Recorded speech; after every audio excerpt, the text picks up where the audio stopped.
Goeiemôre almal, wees gegroet in die wonderlike naam van Jesus op hierdie geseënde Dinsdagoggend. En het julle al agtergekom dat hoe vinnig iets kan gebeur? Maar ek wil nou vanoggend nie vaskyk in iets wat negatiefs is gebeur, soos wat in 'n oogwink kan gebeur nie, soos dat jy jou werk kan verloor, dat jy 'n gesondheidskwessie kan ondergaan, of soos ek my oë kan verloor. Ek gaan nie vanoggend op die negatiewe fokus nie.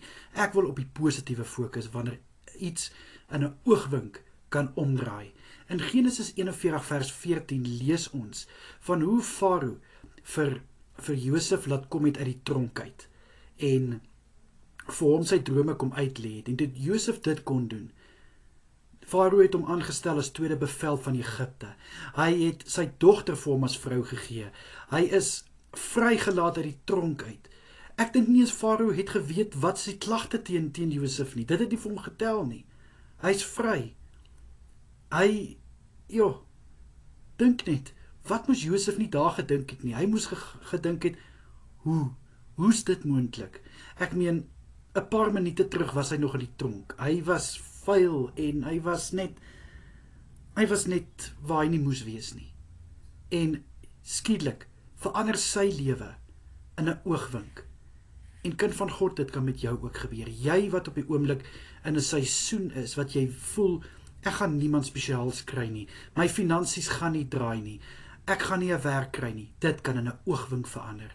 Ek wil vir jou bemoedig om net aan te vashou aan ons Hemelse Vader. Want dis wat Josef gedoen het. Dit is hoekom dit vir my so lekker is om van Josef te kan praat. Want Josef is vir my so 'n getuienis van iemand wat vasgehou het aan die genade van God, wat vir God liefgebly het, ten spyte van alles waardeur hy gegaan het hy op God vertrou en het hy altyd gesê, die Here is met my. En ek wil hê jy moet dit vandag ook doen, kind van God. Weet nie, die Here is met jou.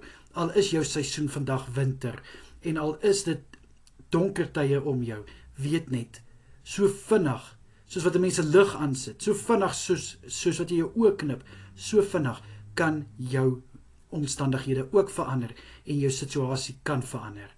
Ek los dit by jou vandag, maar ek moet daarom vir ons bid of hoe. Here, ek bid in Jesus naam vir my boetie en sissa wat op moedverlose vlakte is, wat net voel hulle weet nie meer, gaan hulle seisoen ooit verander nie. Here, hier is so 'n mooi getuienis van Josef, hoe sy lewe in 'n oogwink verander het.